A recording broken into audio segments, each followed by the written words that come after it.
Au nom du Père et du Fils et du Saint-Esprit. Amen.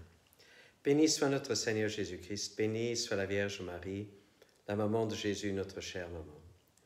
Aujourd'hui, un jour, donc après la mort du roi David, nous lisons comme un hommage funéraire par rapport au roi David. Il y a beaucoup de choses à raconter, beaucoup de grandes choses.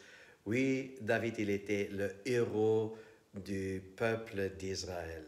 On lit par exemple ceci. En effet, il a détruit les ennemis alentour, il a anéanti ses adversaires philistins, il a détruit leurs forces comme on le voit encore aujourd'hui, il les a humiliés. Oui, chers frères et sœurs, beaucoup de choses peuvent être importantes dans notre vie.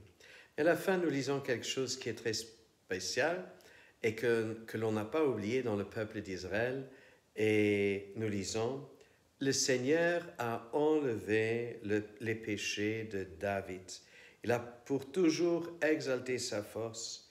Il a fondé sur lui l'alliance avec sa dynastie, le trône de la gloire d'Israël. » Chers frères et sœurs, le mot-clé est celui-ci, « Le Seigneur a pardonné ses péchés. » Chers frères et sœurs, tous les hommages funéraires peuvent être bons, mais qu'est-ce que ces hommages funéraires valent si devant Dieu et dans notre attitude devant Dieu, nous sommes vraiment couverts de péché, si nous ne sommes pas réconciliés?